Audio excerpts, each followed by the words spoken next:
porque la pregunta de hoy, ¿qué tan de cerca ha seguido usted la Leagues Cup? Vamos a tratar algunos aspectos importantes del arbitraje. Una producción de Mr. Big Sound Design Studio. Esto es Para Conocedores.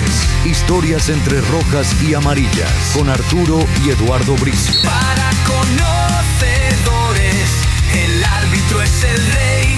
Decisiones en el aire, al límite la ley.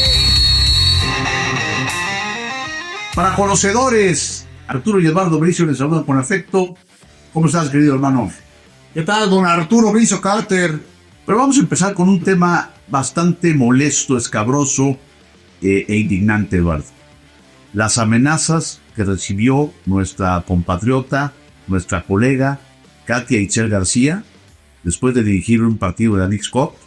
Es obvio que ese odio que se genera en las redes sociales, esa jungla que se han convertido, y el cobarde anonimato, ¿no?, que generan, motivó que le mandaran mensajes contra su integridad personal de mujer, contra su integridad física, contra su familia, y creo que en un acto de valentía, Katia decide denunciar, decide hacer públicas esas amenazas, y me parece que la postura de ella como persona, como mujer y como árbitra, y la postura de la propia Federación Mexicana de Fútbol son plausibles, porque tienes que generar esa corriente de apoyo en un país donde la inseguridad rampante en contra de la mujer, la violencia de género, es un hecho absoluto, no es un invento, no se puede permitir de ninguna manera. Aquí sí, el tema de que si es hombre o mujer, no, el tema es puntual. El tema fueron las amenazas que recibió una mujer árbitra por ejercicio de sus funciones, y eso no se puede permitir. Principiemos por dejar claramente establecido que desde aquí, desde Para Conocedores, los hermanos Bricio, condenamos absolutamente ese hecho en particular y condenamos que la divisa de nuestro querido país haya vuelto la violencia.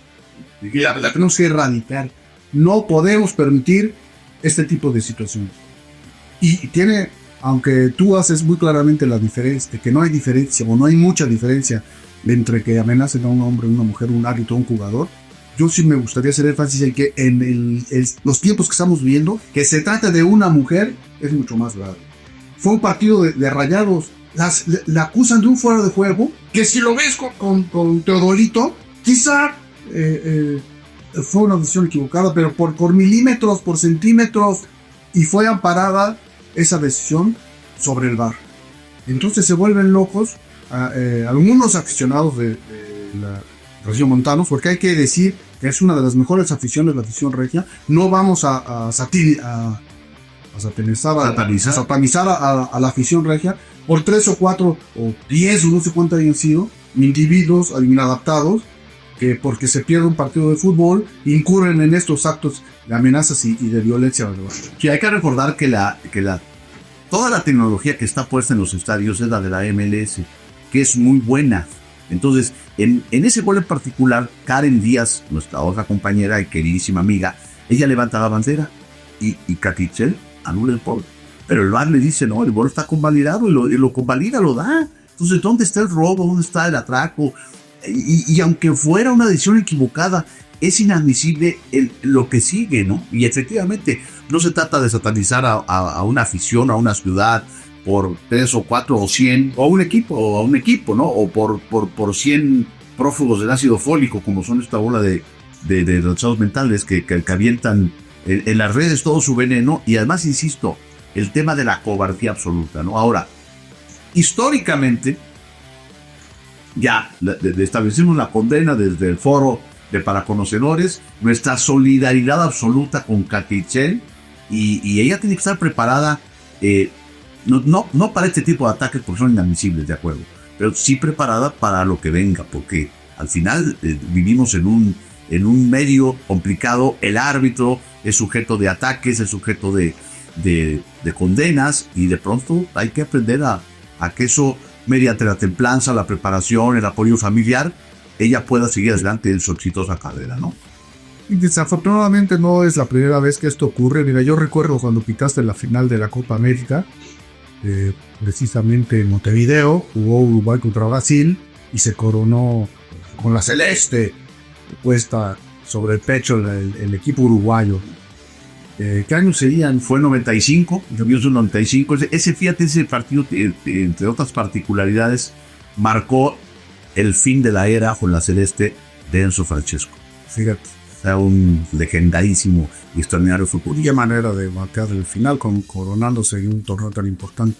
Bueno, como el número antes de que aquí en nuestra casa vivíamos todos, y después ya yo le compré la casa a mi papá. El teléfono estaba en nombre de mi papá, Arturo Bricio, 11 de León. Y entonces pues se ve que buscaron el directorio del teléfono y toda la tarde nos trajeron. Es que se coró, le dieron su gol a Brasil por fuera de juego y después en penales se coró a Uruguay. Que pues contestaba mi mujer, mi amado, y le decía, voy a matar tu marido. Ahora, muy inteligente, aplicaba, bueno, y nunca les contestamos, bueno, voy a matar tu marido, y no sé qué tantas maldiciones. Toda la tarde tuvimos que dejar descolgado el teléfono. Le iba a decir, por tu culpa. Por ese partido. Cosa que, entonces, no es la primera vez, pero esta vez de todos modos, todas las veces es condenable, pero esta vez sí se están extralimitando. Fíjate que hace también muchos años, un exfutbolista sudamericano dirigía un equipo de segunda división, el Morelos de Cuernavaca. Y fuimos a dirigir un partido ahí, yo era asistente y el árbitro era Maximiliano Pobet de Saracho, a quien le mandamos un gran abrazo desde estos micrófonos. Y cuando termina el partido se hace de palabras con el técnico. Cuando llega al vestidor, le preguntamos qué te dijo. Y a mí se me quedó grabado porque es un insulto que denota la más ínfima de las calidades humanas, ¿no? O sea, le dijo, ojalá que cuando llegues a tu casa encuentres a tus hijos muertos. O sea, eso... Pero digo, por favor, y te estoy hablando de hace quizá 40 años, ¿eh? O sea, para poner el contexto de que nunca va a faltar el tipo bajo que pueda, o el grupo bajo que pueda proferir ese tipo de insultos, ¿no? Una vez nuestro querido padre ha estado dirigiendo un partido allá en Irapuato y marcó un penal y le fueron a avisar no sé si era el alto directivo, dueño del equipo, de nombre Sergio León Chávez. Incluso ahora el estadio lleva su nombre. Entonces dice que era charro y que estaba en el lienzo charro ahí de junto al estadio y le fueron a decir que mi papá estaba matando a Irapuato con un penal que había marcado. Entonces dice, contaba mi jefe que estaba en el vestidor, de repente abrió la puerta e irrumpió un tipo vestido con la indumentaria charra y con pistola en mano le dijo, no se le hizo muy rigorista ese penal tal por cual. Y papá que le contestó, no, pues la próxima le pregunto, la próxima vez lo consulto usted y que la Fuscar que le dice, no sea baboso, y ahí pistola en mano cuando se agarró a Sergio no Chávez, mi mamá, y no hay esperando a ver si no le tronaban la cacahuata. El pequeño gigante del arbitraje, Joaquín Urrea, era frente y salió por atrás del charro, echó la mandarina a pedir a un indio y llegaron ahí entre 20 a agarrar era el presidente del equipo, el dueño del equipo. Entonces, por eso después a los años al estadio se le puso Sergio León Chávez, ¿no? Pero en fin, digo, esto puede resultar jocoso, pero ya quedó establecido que se condena absolutamente cualquier hecho violento, pero en este caso particular no se puede permitir. A César Arturo Ramos también recientemente también le sufrió una situación también incalificable, ¿no? Hace algunos años se jugó una final del Azteca América Monterrey, ¿no? Que hay una jugada de VAR donde aparentemente hay un penal a favor de Monterrey, después pierden por sus errores el América y pierden en penales, ¿no? A favor del América, ¿no? El penal era a favor de América, teóricamente, ¿no? Él lo va a ver al VAR y decide no sancionar. Después viene una bola de errores de un defensor de América, de Jamal, vienen los penales y gana Monterrey, ¿no? Ellos se alojaban en un hotel cercano al Azteca en el sur, que por cierto ya no se alojan ahí a partir de este incidente, y cuando llega César Arturo a su habitación se encuentra pegado un cartel que decía, te vamos a matar, ¿no? Entonces, como dijo el gringo, no me eché inglés. No me eché inglés.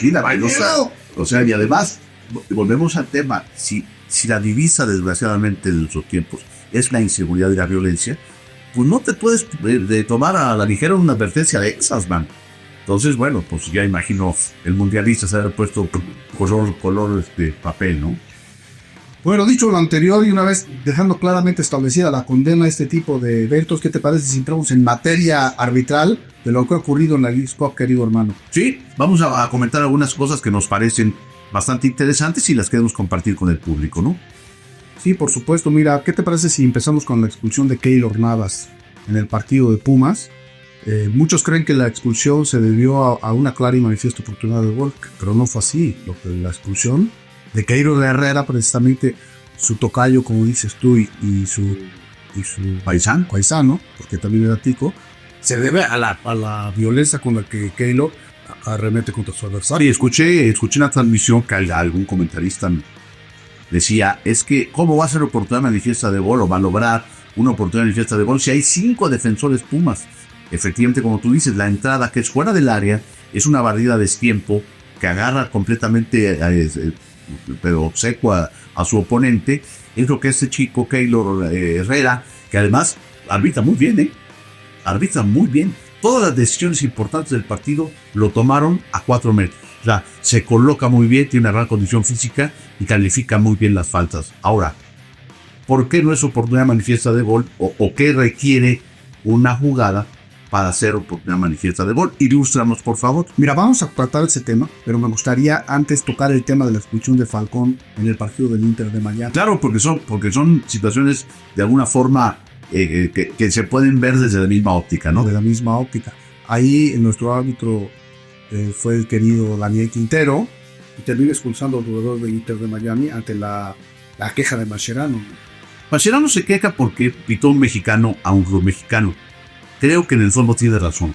O sea, lo ideal sería que no pasara. Ahora, la Leagues Cup ha pasado N veces que un árbitro estadounidense dirige a equipos de la MLS y mexicanos a equipos mexicanos.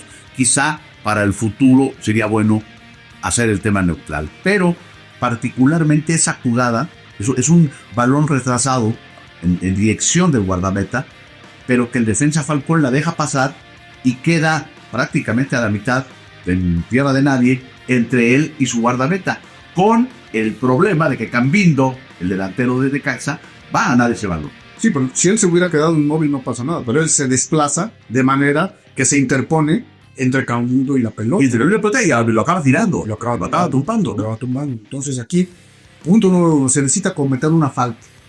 No tiene que ser de tiro libre directo. Esta podría haber sido una obstrucción, que es tiro libre indirecto. En el momento en que hay contacto, se convierte en obstrucción. Con contacto es tiro libre directo. Entonces se cumple el primer postulado, que existe una falta. Y después tiene que haber 4 situaciones que para efectos didácticos yo siempre me he permitido hacer este tipo de ejercicios para que no se te olvide. Entonces tiene que cumplir con las 4 P's. Una de ellas es la proximidad al marco. Sí había proximidad al marco. 2, tiene que llevar dirección hacia la portería. Había dirección a la portería. La tercera P es la pelota. ¿Tenía oportunidad de controlar la pelota? ¿La llevaba a controlar? Absolutamente. Y la otra es la posición de los adversarios, es la cuarta P. La posición de los adversarios, porque no es el último hombre, la posición de los adversarios, ¿le era favorable al atacante? Definitivamente sí. Entonces se juntan la proximidad al marco, la dirección a la portería, la pelota controlada, la posición de los adversarios favorable. ¡Fuera, papá! ¡Te vas! Dicen, hay que interponerse. ¿Es infracción? Sí es infracción, porque sin ninguna oportunidad de jugar el balón y sin ninguna intención de jugar el balón y con una intención de obstruir a tu adversario, cometes una infracción, ya sea de tiro libre directo o indirecto, y malogras una manifiesta de oportunidad de gol, a bañarse temprano. Sí, estás atentando contra la forma de que se juega el fútbol. O sea, la forma en que se juega el fútbol no es esa. Interponiéndose al paso del adversario, si tú estás parado ahí, bueno, no te va a hacer de humo, pero tú te interpones además con el deliberado propósito de que no alcance la pelota, pues se juntan el cometimiento de la falta con las 4 P's. Daniel Quintero ya pensó, llegó y lo echó. Y ojo, después echó a Chicote Calderón también. Entonces Marcelano dice, no, es que con palabras altisonantes, le dio en la torre al partido. No es cierto, no le dio la torre al partido, al contrario, aplicó perfectamente bien la de. Entonces, ojo, Keylor Navas se va por la naturaleza de la falta. Falcón se va por valorar una oportunidad manifiesta de gol. Sí, la acción de Keylor no cumplía con ninguna de las 4 P's. Ojo, se tienen que cumplir las 4 P's rápido. Cuando tú vas corriendo y dices proximidad al marco, portería, pelota, posición, vámonos. Le vas poniendo palomitas mentalmente a todo y ya sacas la tarjeta que corresponda, la amarilla o la roja. Exactamente. Es correcto. Fíjate que otro caso que me gustaría tratar es puede ser una nimiedad en el partido Houston Dynamo contra Mazatlán. Lo dirigió una mujer, una dama, Marianela Araya, de Costa Rica. Entonces ves el partido y en el primer tiempo va vestida desde el volado, desde la foto que nunca sale, está la árbitra. Desde el túnel. Desde el túnel. O sea, cuando estás en el túnel, volteas y dices, ah, caray. Desde antes. El uniforme de la que usó la silbanta, o la silbante, era idéntico al de Mazatlán, pero idéntico, azul marino arriba, el short negro, las medias azules, y así se echan el primer tiempo. Entonces, una de las linieras era de Honduras. Las otras 3, bueno, el cuarto oficial y el otro liniero eran de Estados Unidos. Los bares eran mexicanos. Y al comisario, nadie le dice que se confunde. Sí, aquí en esos partidos hay todos los lineamientos que hay en FIFA. O sea, como en su torneo por CONCACAF, hay comisario, en fin, todos los elementos, todos los ojos que tienen que ver y que desde mucho antes de que empiece el partido, oye, no, pues esto no puede ser, digo, en el túnel. Desde que empiezas a realizar, oye, pues están los vestidos igual, ¿no? Y se echan la salida, el desfile, la ceremonia, el volado, y se fuman 45 minutos con el mismo atavío, digamos, ¿no? No, lo bueno que fue para que el segundo tiempo ya salió vestidita de verde. Sí, también sí que se cambió. Se cambió. Alguien le dijo, oye, esto no puede seguir así. Fíjate que en la expulsión de Keylor se me pasó así. Cuando llega el árbitro lo expulsa, los dos están de verde, muy similares. Ya tal vez si te fijas, son diferentes tonos de verde. Pero en mis tiempos, como el de Keylor es un verde más pálido, ¿sí? ¿No? El de los árbitros es bastante más vivo, digamos, ¿no? Pero mira, aquí sería bueno recordar cómo es no sé si a nivel internacional, pero aquí en México la cosa es, a ver, ¿quién se confunde? Se confunde el árbitro con un equipo, como el caso de la árbitra tica que pitó el de Dylan contra Mazatlán. Se confunde el árbitro, se cambia con un equipo, se cambian los árbitros, porque los árbitros son 4 y el equipo es de 11. Se confunde el árbitro los árbitros con el portero, se cambia el portero, porque el portero es 1 y los árbitros son 4. Ese era el criterio que se utilizaba en mis tiempos, como decían abuelos. Y desde antes, yo me acuerdo, por ejemplo, que cuando éramos chavitos, era casi clásico que los porteros se vistieran de negro.